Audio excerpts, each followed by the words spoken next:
Hey, hey, hey, welcome to Talking Habs, the video podcast. On today's podcast, we're going to tackle the Don Cherry controversy. I haven't talked about it yet, so I've been waiting for today, and I'm going to tackle it and give you my opinion on, I guess, what happened with Don Cherry, what he said, how I feel about it, and kind of what side I land on that. We'll also talk a little bit about the Habs themselves and there has been one roster change. We're going to talk about KK, and then I'm going to get to your viewers' questions. So, Don Cherry. Don Cherry got fired from Hockey Night in Canada, or from Sportsnet, I guess, from Coach's Corner, for saying, for singling out immigrants, people of color, people not white. I don't know what exactly, but by calling them you people. And there's just an uproar over that. Now, so where do I come down on this? I'm in a very weird position because I don't necessarily fall on one side or the other. I kind of fall on both sides here. So, let me explain. I grew up in the 60s and 70s. I was surrounded by racism. On TV, my parents and their friends. I mean, not extreme or anything, but definitely a form of racism. When I was a kid, I didn't understand it. I played along, I guess, until I got out into the world. I started working. I started to see different people that I'm used to and see that they're just the same as me. So a guy's skin color is darker than mine, or he comes from another country. But in the end, you cut us, we all bleed red.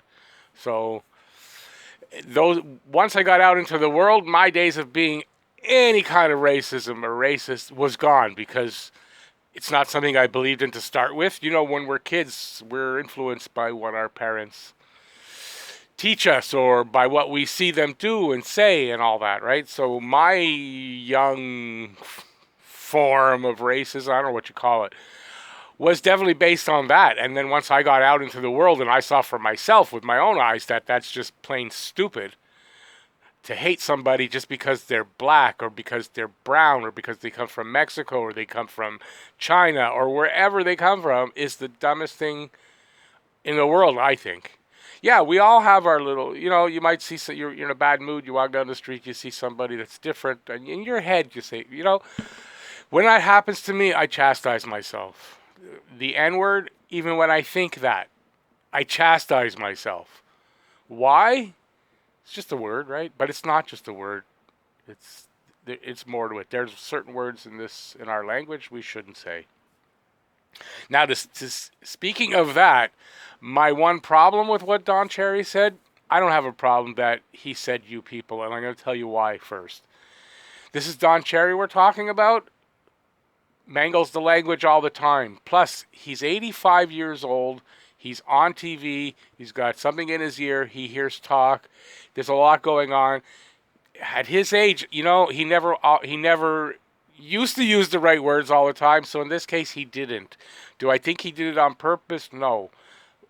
Not for those two words. My problem with what he said is in another phrase that he used that I don't know how he can defend himself here, and I don't want to try to defend him on this, but when he said, "You come here for our milk and honey," well, I don't know how that phrase is mostly taken out of everybody else's opinions, whether you're on the side of standing up for him or you're on the side of attacking him. So using that milk and honey phrase, that's obviously a term of people coming to our country. There's no other way to put it, because once you're here, you're a Canadian. You don't use that term to a Canadian. You come here for our milk and honey. You're a Canadian. So it's obvious other people. So I don't know how he walks away from that. I don't. That's my one problem with everything. As far as Don Cherry himself, I want to just say this. He's been around for a long time. 38 years he's been there. We all knew who he was, who he is, and does that surprise anybody? It doesn't. Does it make it right? No, I'm not saying that, but I'm not part of the cancel culture. I'm sorry. I'm not part of the culture where people say one wrong thing and that's it for the rest of their lives. I'm sorry, it doesn't work that way. Don Cherry deserved a chance to apologize. Whether or not he really meant it, we wouldn't really know, right? We all have our personal beliefs, but he deserved the chance to apologize, and Sportsnet didn't give that to him. So I ask myself, why didn't they give that to him? And there has to be a reason, because he's a hockey icon. He's a Canadian icon. People love him and people hate him, and people love and hate him at the same time. And I would probably fall more into that category than that I love him or I hate him, because I don't hate him and I don't particularly love him, but I think he's good for some things and he's bad in some ways, like most people. So, why did Sportsnet fire him? So this is my opinion only. I don't work for Sportsnet. I wasn't part of the whole decision, so I can't say for 100% certain, but think about it. Sportsnet's been, first of all, we'll go back to they got this huge contract for the NHL games, which they handle horribly, and for us fans who can't see games when we want them, we hate that, right? So we're not all, I don't love Sportsnet. It's not the reason why I'm saying this in particular, but so they have this huge contract. Are they making enough money on it? Apparently they're not. They've been letting go talent for a couple of months now. And big names, so to save money apparently. Don Cherry was rumored to not be coming back at the beginning of the season. We didn't know, did Sportsnet want him back? Did Don Cherry not want to come back? Well, Don Cherry obviously wanted to come back. I don't think Sportsnet really wanted him to come back, but I don't think they also wanted to face the outrage of the Don Cherry fans that, oh, we let Don Cherry go. And then, they'll lose people watching and there's more money loss. But I do think this. I do think Sportsnet was waiting for an opportunity to let him go where they don't look like the bad guy, where they won't take a backlash. You let Don Cherry go, we hate you. This opportunity came up and they jumped on it. And that's the only explanation you can give, that they wouldn't let him at least apologize. And see how people took it, and then you can go from there.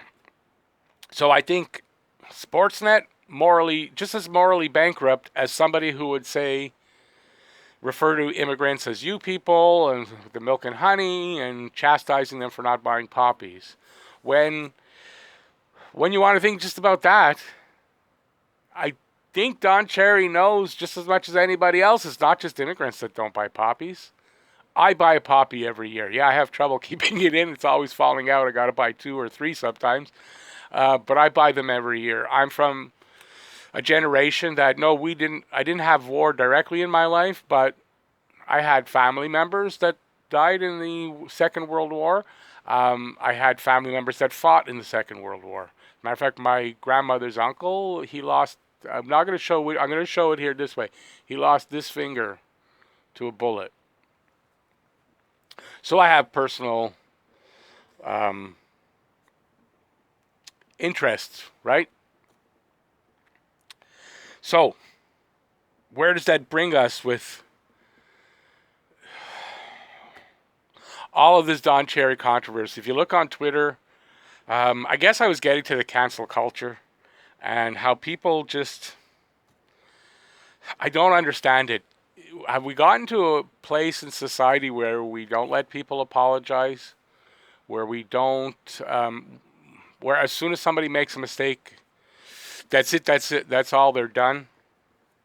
Granted, Don Cherry said a lot of things over the years, and he said a lot of them at a time when we weren't woke, if you want to say it that way, right? We weren't woke as a society, and we allowed a lot of this racism and prejudice and all that stuff.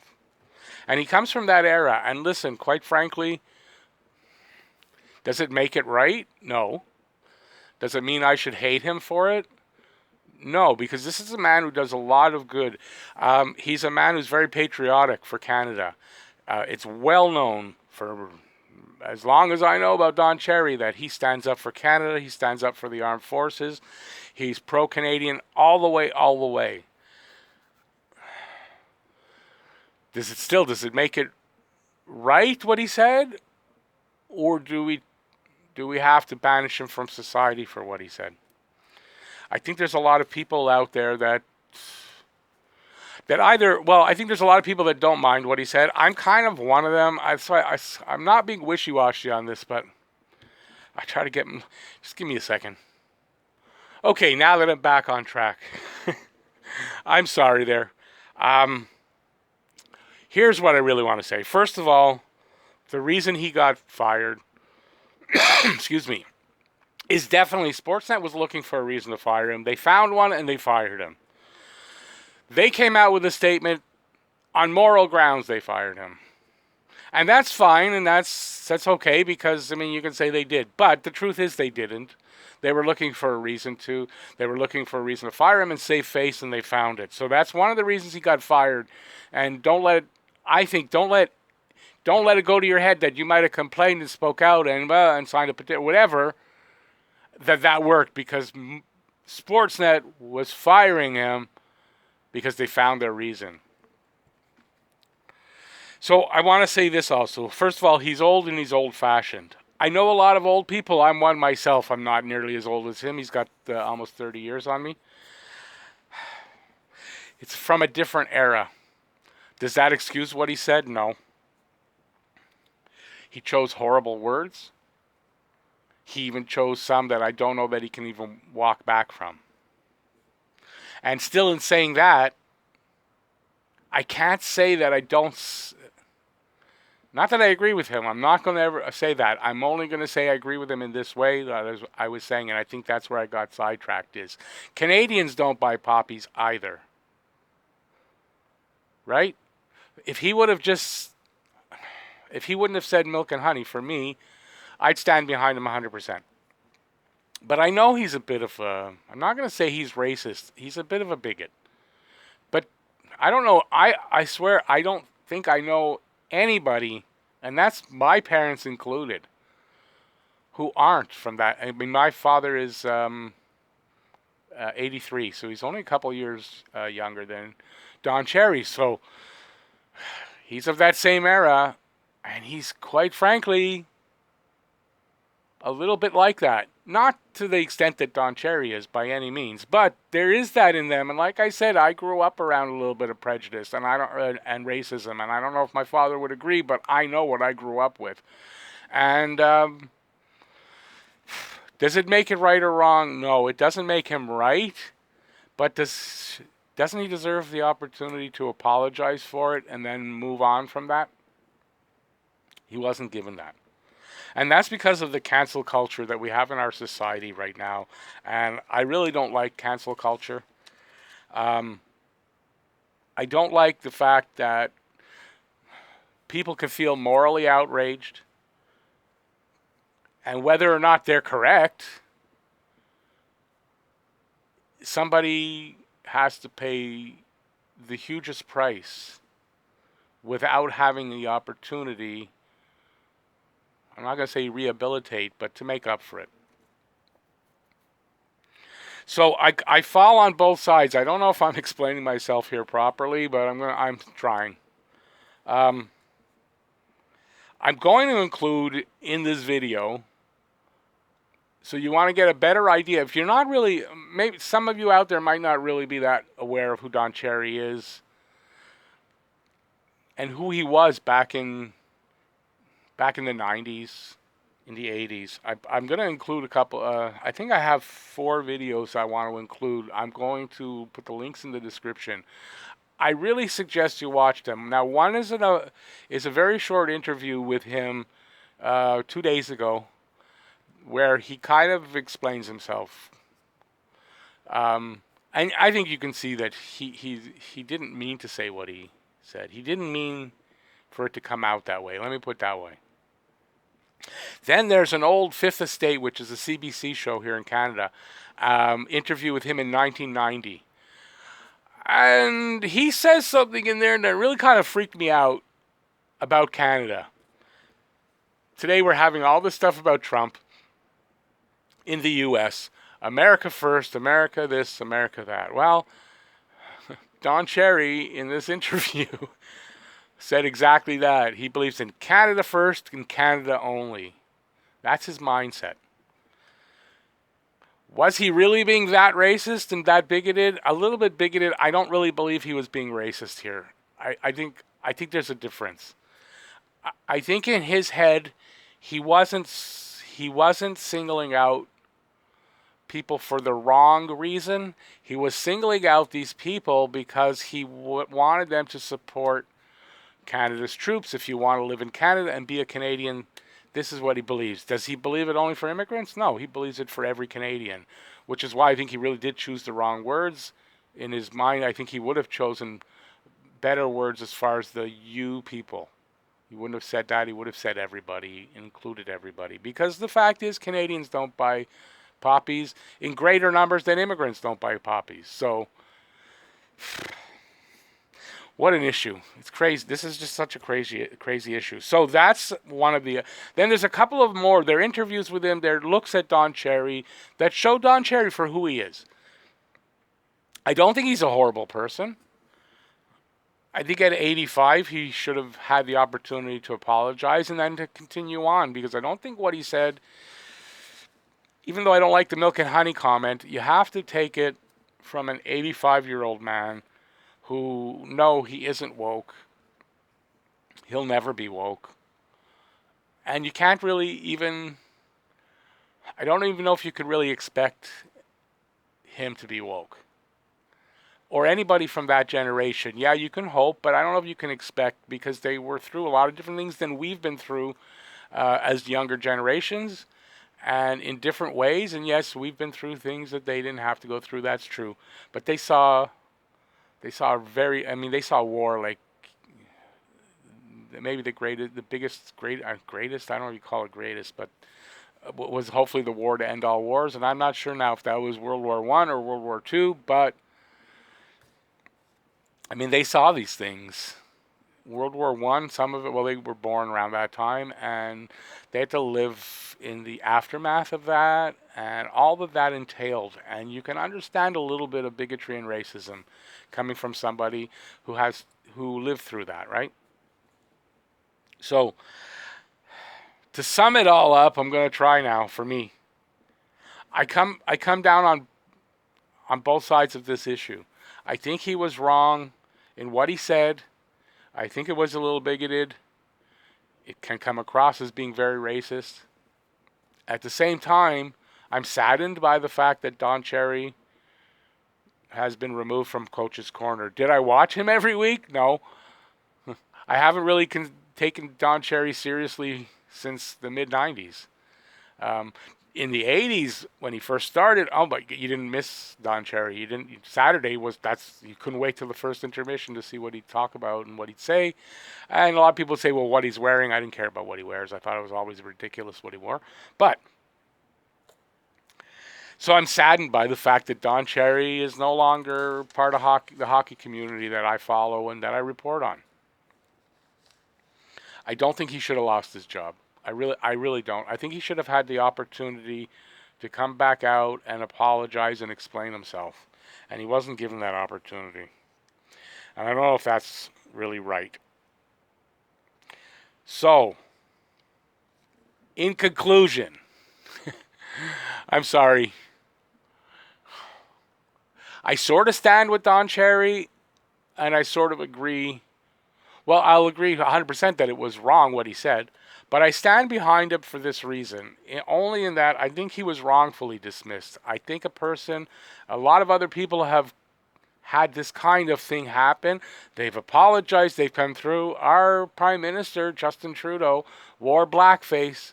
When I heard about that, I was like, I'm a supporter. I was giving up on him. But he apologized, and sincerely apologized. And you have to let people do that and prove that they can move forward, and they may have learned something from it.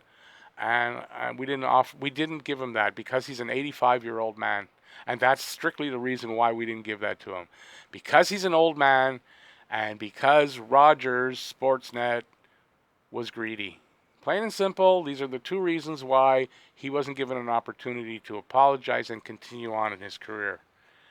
He's 85. Does he need the money? No. Do we have to feel sorry for him that he's not working, he's not earning any money? No. But I do feel sorry for a man of that age who wasn't planning to retire yet, looking forward every week to his job. I would worry that it's going to affect his health in the long run, and bad things could happen to someone like that. I'm not hoping for it, but I worry about it.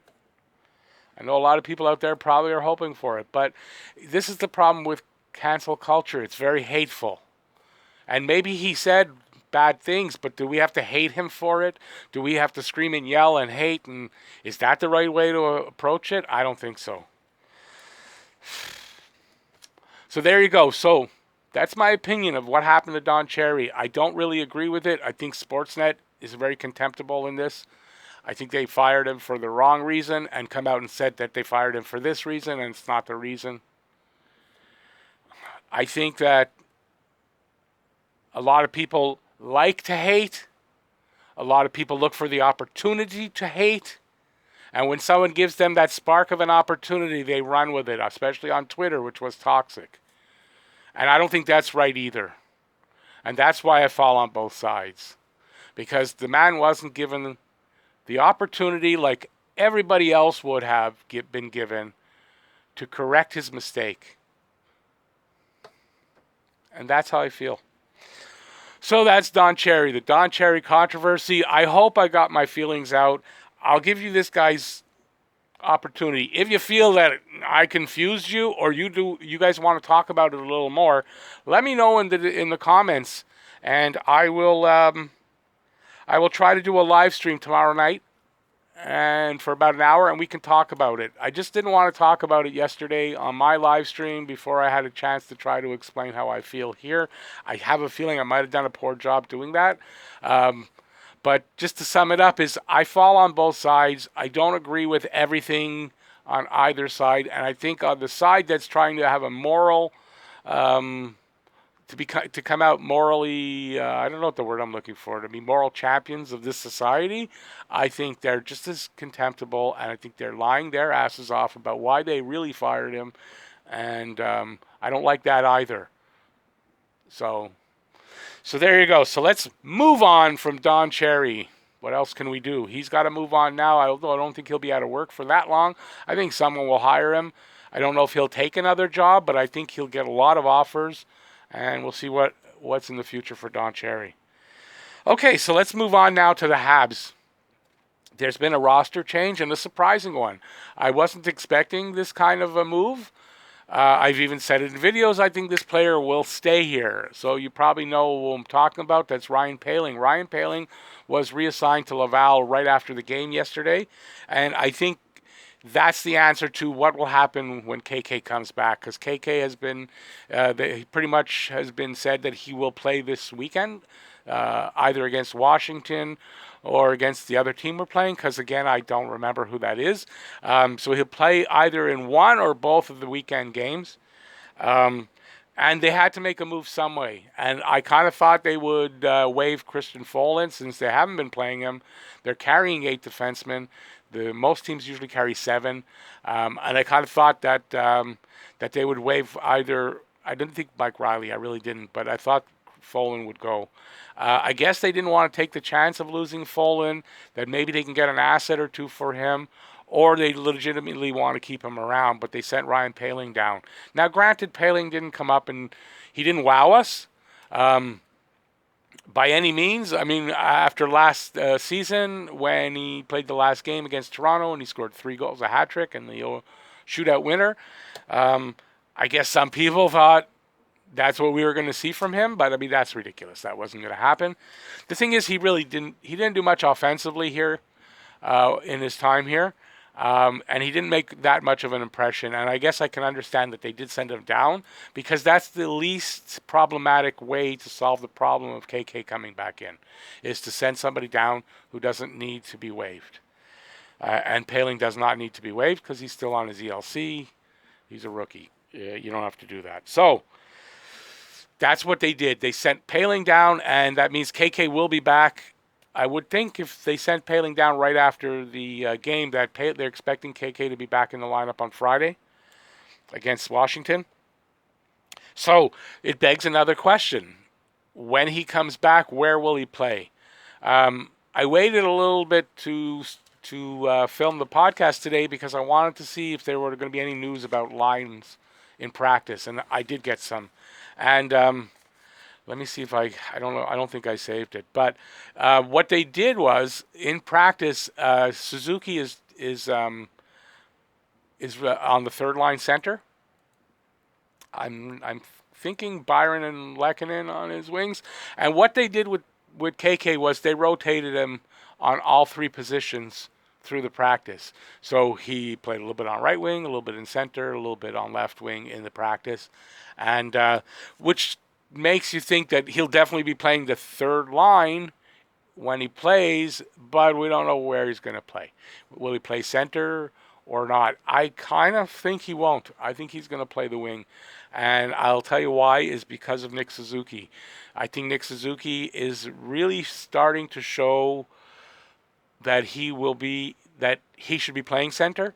And he's starting to come into his game. And by that, an example of that was that pass last night for the tying goal. If you guys didn't watch the game, anybody didn't see the game, he made an amazing pass to Tatar to get the goal. But more than that is how he set that pass up. He was in tight on the boards, surrounded by defenders, and Deneau was there.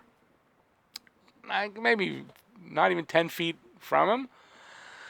And he was being kind of stifled in there, right? With no room to move and no way to really make a play. And he did something brilliant. I've never seen this really before. And when I saw it live, I didn't realize what he was doing until I heard it analyzed. And I thought it also a strange pass to make. So he made this quick little pass to Deneau, who was just right in front of him, about 10 feet up. And Deneau passed it right back to him. It was like, pass. But what it did was brilliant, and to think that quickly and how he can analyze the game that quickly, to me, is amazing. What it did was it shifted the Blue Jackets defenders a little bit away from him, right? He passed it. They had to go look at Deneau. And as Deneau passed it right back, it opened up some room for him. So he was able to do a little stick work, and he made that pass, and I'm positive the goalie thought he was going to shoot. And I think even all the defenders thought he was going to shoot, because I just saw it on a replay this morning before I'm filming, and I got that impression myself that he was going to shoot. And he just made this beautiful pass to Tatar. Tatar one-timed it into the open net because Elvis there, Merzlikins, I don't know what his name is, couldn't shift over quick enough, right? I thought that was just brilliant. And it shows his mind. Like they say about Suzuki, he's got a brilliant hockey mind and thinking how he's so quick in processing the game. And anyways, if you can go back and look at it with that in mind, go back and look at that. So I think it tells me that Suzuki's going to play center on the third line, and we're going to see KK on either one of the wings going forward right now. Because I think until they make the decision to move Max Domi to the wing, which is, it was something I was talking about over the summer, and some people were, but nobody was taking it seriously at all, and I think it's starting to show that maybe that's how it should be. If KK comes back, and he's been having a rough start to the season, they've been playing him with not great wingers, and no power play time, barely any power play time, and not very many minutes a game. I think if he comes back and he shows he's healed and he's healthy again, and he starts to show some offense like we know he can, I think the decision will be to move Domi to the wing or not, because Suzuki's going to need to play center. KK, I'm sorry, I know he'll probably play wing for a bit, but I think KK is definitely a center. And Deneau you're not moving Deneau back down for anybody right now, at least not this season. So you want to have KK and Suzuki 1 and 2 or 2 and 3 in whatever order, I don't know. And it might mean that Domi gets moved to the wing. And I heard an interesting comment from in one of the games in this last week. I think it was this past week, about someone saying, and I think it might have been Mike Johnson, that how much Domi actually looks like he's playing like a winger. That he's looking like a winger on the ice. Well, I think it's his natural position, and I don't think there'll be any drop-off in him to as far as point production if we shift him to the wing. I think he might even feel maybe more comfortable, and he might have a few more opportunities at the wing, and we'll see. We'll see if that happens. So that answers the question, or maybe is my opinion, about what might happen with KK when he comes back. I think he'll play the wing on the third line to start, and Suzuki will be a center, which, quite frankly, I know everybody wanted to see Suzuki on KK's wing. Well, there's not much different here. We'll have KK on Suzuki's wing, and I think Suzuki's a much more dynamic. Oh God, what's the word I'm looking for? It's not talent, because I think they're both super talented, but he has that, they call him a magician with the puck. He has that thing that I don't think KK has that skill exactly, or to the level that Suzuki has it. So I think that I'd like to see Suzuki centering KK. And I think that might be the solution for right now. Does it mean KK is going to be a winger for all his career? No, it doesn't mean that by any means. Okay, so last week, let's go over the games. And I'll give you my 3 stars of the week for the Habs. Last week they played, I believe it was Thursday, Philadelphia, where they played that horrible first 30 minutes, but Price was lights out. And because of that, they came away with a loss, a 3-2 loss, but it did go to overtime, and they were able to get a point out of that, and only because Carey Price and the penalty killers, because Montreal had no power plays, and Philadelphia had six penalties, and Montreal killed them all. And there was a penalty shot on top of that that's Price stopped. So there was that game. Then they were home to Los Angeles on Saturday, where they played, a good enough first period, because the first 5 minutes were bad, and then they picked it up, scored 3 goals, but then they allowed LA to sort of come back a bit and have a chance right up to the end to actually win the game, or to tie it and go to overtime. But we prevailed 3-2. And then there was the game last night, another 3-2. So all 3 games this past week were 3-2 results, and the Habs winning 2 of them. This last night against Columbus. A game where really it looked like Columbus outplayed Montreal. They outshot them for a good portion of the game, and it was just Montreal's resilience and ability to come back and to fight right to the last minute that allowed them to win that game. And Carey Price was pretty awesome as well. Carey Price has been great since the Boston game, where he was only okay. That 5-4 win over Boston. He was okay. He wasn't great, but he came back with a real solid game in Philadelphia, and 2 more right after that. So he's definitely on his game. Okay, so we are at the point where I'm going to start on questions. I know that was a long talk about Cherry. I just need to get it out there. I hope I made my point clearly enough. And like I said, if not, please let me know in the comment section if you'd like to do a live stream, and we can talk about it further. Also, leave any questions for next week. I forgot to ask you guys this. Please leave any questions for next week in the comment section. Anything you'd like me to answer, I'll answer it next week. And anybody that is your first time here and you haven't subscribed, head down there if you don't mind and subscribe and ring the notifications bell, and then you'll get all of my videos and all that live streams and these podcasts that I'm doing. You'll get notified of them. For your day, that's what I'm looking for. For your daily fix of Blue Blanc Rouge. I'm on a podcast. I'm not supposed to be thinking like a video. Okay, so let's start. This is going to go a little longer than normal. So Peter Fishwick asks me, what do I think the market value of Cole Caulfield is right now?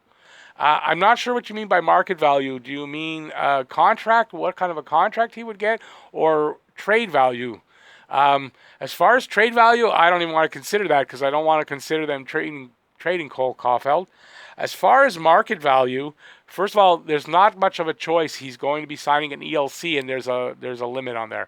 I believe 950, so he can make 950,000 for the first 3 years of that contract. So I don't think there's much of a choice there. So talking market value for a guy like Caulfield or anybody that's on an ELC is kind of, it doesn't really make sense yet. So he'll sign the ELC. I'm sure he'll make the most that he can on the ELC. And he'll play his 3 years. He might only be 2 because if he does manage to somehow play this season, a few games, and then go into the playoffs, that'll eat up one of those years of the ELC. So I don't know. I don't know how to answer that yet because there's the market value is he's worth 950,000. I mean, that's the most he can sign for right now. Then he kind of asked another question. Well, he does, but here's how it goes. It was Caulfield before the season started. Everybody was talking how Caulfield needed Jack Hughes for his success, for all those goals he scored. Excuse me. Do I have to stop for a sec? Yeah, I'm going to stop and take a drink. Hang on. Excuse me for that, but so now before, that's what the talk was, that Caulfield owed his success to Jack Hughes and not the other way around, or not even like evenly split. And now the whispers are, did Hughes need Caulfield for his success? And so Peter's asked me what my opinion is, and I think I've said this before, so I don't think it won't be the first time I'm actually saying this opinion. I think it's a combination of the two, without a doubt. Those are two very talented, elite players that fed off of each other. It wasn't one guy feeding to another guy to make him successful. No, I don't believe that. It was two very talented guys feeding off each other. Will they miss each other in the NHL that they're not playing? Of course. Will they find other people to have that kind of success? I think Caulfield will. For Hughes, it'd be harder because, yes, Hughes has a good shot, he's passer, all that. I'm not taking anything away from his talent, but it's going to be harder for him to be on a team that has a shooter like Caulfield. There's not a lot of them in this league, so I think Caulfield will have an easier transition because he's the shooter. He needs somebody just to get him the puck. He can find that. It's harder for Hughes. So is Jack Hughes horrible or anything? No, of course he's not. But I think Jack Hughes will find it a little harder for him to find success in the NHL without Caulfield until he can find somebody like that or create it on his own. Then Caulfield will in the NHL for him because he can be fed by almost anybody, literally. And that shot is lethal and it's elite, and there's not a ton of shooters out there like that. Next one. Original Animations asks me. My voice went up on that. Which duo do you think is best in the NHL? He said he would go with McDavid and Draisaitl. I could have left this question out, but I don't like to leave questions out. I don't know if I can answer this. I'm not well versed enough for every team in this league that I would be able to say, oh, it's this two, but I might have not known about it. So I don't know. I can't say you're wrong. I think your McDavid and Draisaitl are probably the best two in the league. I don't see how that would be different. So I would go with that, but I can't give you a really great answer because I'm not well versed enough yet. I'm getting there. I'm starting to get there, and I hope everybody's noticed I'm able to talk hockey the way I wanted to, like I've talked about in some other videos about how I'm limited to a script and all that because my hockey mind's not back yet, but it's coming back. I'm getting there. I'm able to give my opinions and talk off the top of my head again, and quite frankly, this podcast has been great for that. I guess I should mention this. If anyone's still watching, it's at the end. I might as well mention this.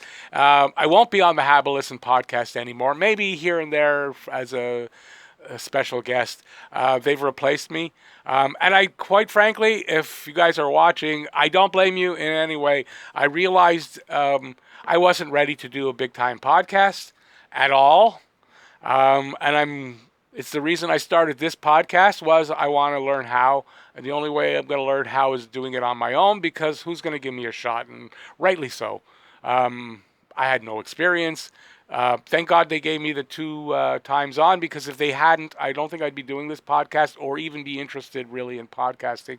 I think it would have scared me a little bit, but it gave me a bit of a taste for it, and I also want to learn how to do this and talk hockey for however long I need to, since this is the career I'm choosing at this age. So this is really helping a lot. So, yeah. So I thought I should say that I won't be on Habalisten. You might notice I think I took the link out. I don't know if I did or not. But don't look for me there. They replaced me, and rightfully so. And I really, no hard feelings. I have a 0. I was disappointed for a while, but I realized that it's just telling me, listen, you can give up and say, oh, you're not good enough and I'll never be. I'm not going to do that. Instead of giving up, I'm going to get good at it. I'm going to get better, and I'm going to teach myself how to do it. So just an attitude change that I've never really had in my life. I probably would have given up on that. But I really want to do this, and I'm going to do it.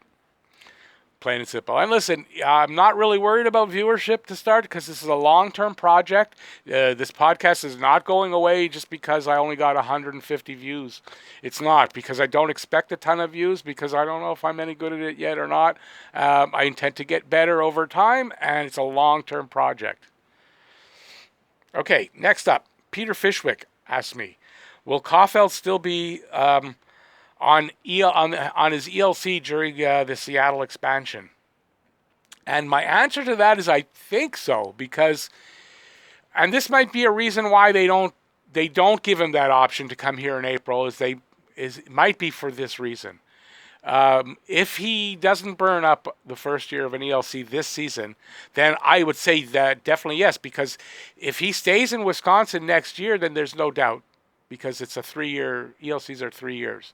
So I think even if he does sign one, though, in April, I think still he will miss that, and he'll be safe, and it won't be an option that we might lose him in the expansion. So I'm not 100% about that, but I do believe definitely if he doesn't sign an ELC till next season, he's 100% safe. Next up, Hab Nation. Who's the Habs' best player this season? That's an easy one for Hab Nation. That's like a lightweight question. Although, when you think about it, maybe not. I guess, there's enough guys really playing well that it could be, it could be Galley, you could say Price, Weber, Tatar, Drouin. I hope I'm not leaving any of them out. So, who's the best player this season? It's early on. I'm going to have to go with 2 guys. I'm going to go with 2 guys as the best player. I'm going to go one talent-wise. And I'm not going to include goaltending, because Price is great. I don't want to put him up against the skaters. I'm going to only skaters only. Talent-wise, Jonathan Drouin. Jonathan Drouin, we know, probably had the most talent individually on this team, and he's showing it this year. So I'm going to say, talent-wise, Jonathan Drouin is the best player on the ice. Heart and soul, guy who gives you his all the time. All the time is Brendan Gallagher. Brendan Gallagher is definitely one of the top 2 best guys on this team, strictly for that. Plus, he's got talent. And I'm going to give an honorable mention here.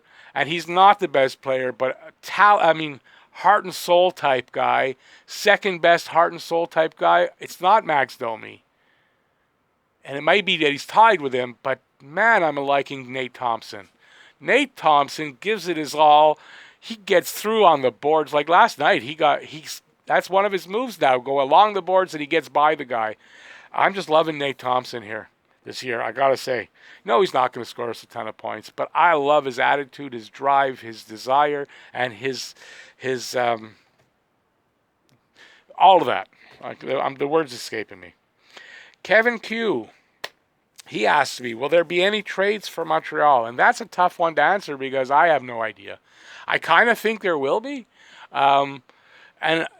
Trade deadline is a different story. I kind of think that depending on how they're going, if they're close and they think they're going to be in the playoffs. I could see them making a move at the trade deadline, definitely.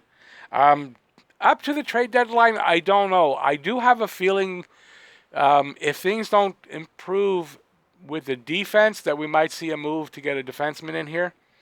And I guess I could see them adding somebody up front, but I don't know where the room is. Who you're going to move out, that's the problem. But I could see there being a trade. I don't know for sure, and I couldn't tell you how many, but I could definitely see there could be a trade here. By the trading deadline, I kind of feel there will be. Moving on, Original Animations asked me, what do I think of Toe Blake? I didn't get to see Toe Blake play. I didn't really get to see, I don't think I got to see him coach either. I didn't. Toe Blake was a great player. He's very underrated, although he shouldn't be, as a player, and it's overshadowed because he was such a great coach. I did a video on Toe Blake, so if you want to look back a few months ago, I did a video on Toe Blake to get his number retired, his sweater retired.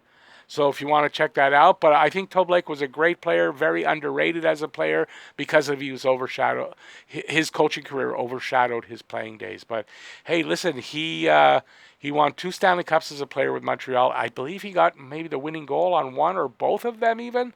So I mean, this was a great player. He played with the Rocket and Elmer Locke, who my great grandfather used to work with. Elmer Locke.